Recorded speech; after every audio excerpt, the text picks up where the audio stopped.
Shabbat Shalom à tous, Parasha Shoftim. Dans cette paracha, on va parler de 6 points. Le premier point, c'est Moshe qui va demander au peuple de nommer des juges et des officiers de police dans chaque cité. Il faut au moins 2 témoins crédibles pour qu'un suspect soit reconnu coupable. Moshe va nous dire que dans chaque génération, il y a des personnes qui vont interpréter et appliquer les lois de la Torah. Et donc il faudra les écouter. Le 4e point, ce sont les interdits relatifs à l'idolâtrie, à la sorcellerie. Les lois par rapport à la nomination et la conduite d'un roi. Et la création des villes de refuge pour les meurtriers involontaires. Le 5e point, ce sont les lois par rapport à la guerre. Par exemple, les lois telles qu'un jeune marié ne doit pas donc aller à la guerre. Celui qui vient de construire une maison, celui qui vient de planter une vigne ou quelqu'un qui est effrayé. On a aussi l'obligation de proposer la paix avant d'attaquer une ville. L'interdiction de détruire quelque chose de valeur. Par rapport, par exemple, à un arbre fruitier qu'on n'a pas le droit de détruire.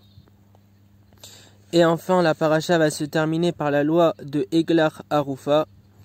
C'est la procédure qui est suivie lorsqu'un cadavre dont le meurtrier est inconnu et qui est trouvé dans un champ, soulignant ainsi la responsabilité de la communauté, car elle n'a pas pu empêcher ce meurtre. On va essayer d'expliquer un pasouk dans la paracha Shoftim, chapitre 18, verset 13. Le verset nous dit « Sois intègre, sois juste avec Hachem ton Dieu ». Le Yalkut nous dit « Quand tu seras intègre, tu seras avec Hachem ton Dieu ». Donc on va essayer d'expliquer ce pasouk. Pour l'expliquer, on va aller voir Yeshaya, chapitre 55, verset 6, qui nous dit « Cherchez Hachem quand il est accessible, appelez-le quand il est proche ».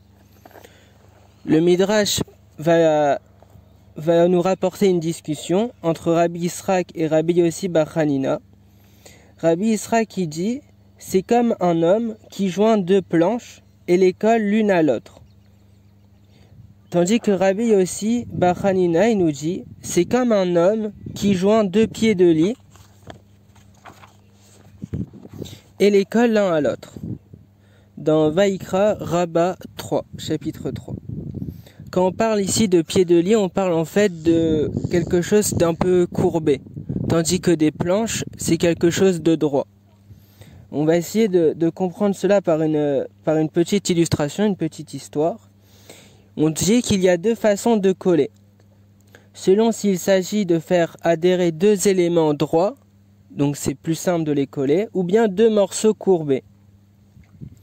Dans le cas des morceaux courbés, on va examiner la courbure des 2 et on va essayer de faire correspondre ces courbures afin de pouvoir les coller facilement.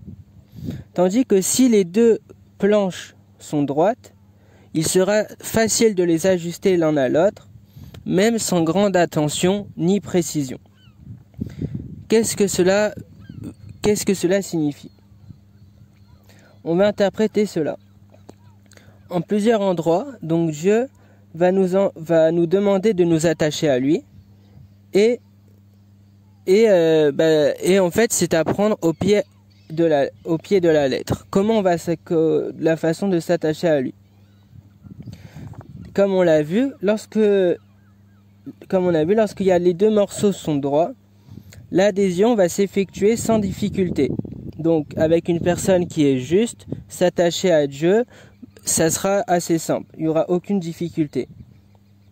Par contre, dans le Téhilim chapitre 18 verset 27, lorsque quelqu'un il est tortueux, il est un peu courbé, avec l'homme retors, tu te montres rusé. Pourquoi ? Parce qu'il faut trouver les points d'attache vu que c'est courbé. Donc l'homme qui veut s'attacher à Dieu il doit se rendre droit et, pour ainsi dire, rendre également droit Dieu. Non pas qu'il y ait un travail à faire en haut à ce propos, mais cela signifie simplement qu'il faut s'efforcer en bas de s'adapter à lui pour ne pas l'obliger de s'adapter à nous. Donc comme on dit, sois intègre avec Dieu, avec Hachem ton Dieu. Cela signifie, veille à être toi-même intègre et veille à ce que Dieu aussi puisse rester intègre avec toi. D'ailleurs, nos sages nous disent, quand tu seras intègre, tu seras avec Hachem ton Dieu. Cela fait partie donc du travail de redressement qui t'est imparti en bas.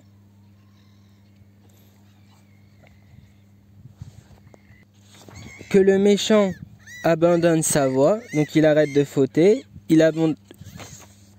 qu'il retourne à Hachem et il le prendra en pitié, comme on voit dans le Télim chapitre 18, verset 22, j'ai été intègre avec lui, tout cela sans que j'ai fait quoi que ce soit en haut. Et donc ça c'est le sens de l'opinion de Rabbi Israq, qui dit, c'est comme un homme qui joint deux planches, qui les colle l'une à l'autre, vu que c'est deux planches droites, donc c'est assez simple de les coller. Cela représente les hommes intègres. Et pour Rabbi Yossi bar Hanina qui dit que c'est comme un homme qui joint deux pieds de lit et les colle l'un à l'autre, c'est-à-dire qu'il faut les tordre un peu pour que tout puisse bien coïncider et adhérer l'une à l'autre. Par rapport à l'homme qu'on doit retordre, avec l'homme retors, tu te montres rusé. Ensuite de quoi il adhère à Dieu et accepte son châtiment avec amour. On peut aussi donner une autre petite histoire, une autre petite illustration. Un père il donne à son fils des friandises et il va lui offrir donc des beaux cadeaux, des beaux vêtements. Mais malheureusement celui-ci refuse de l'écouter. Qu'est-ce qu'il va faire? Il va alors lui priver des cadeaux, il va le priver de tout ça, et il va même le nourrir seulement avec du pain et de l'eau. Et c'est à ce moment-là que l'enfant va comprendre la leçon, et son père va même lui demander « Pourquoi tu prends pas mes cadeaux? Pourquoi tu comprends pas quand je t'offre des cadeaux, il faut que je te punisse pour que tu apprennes?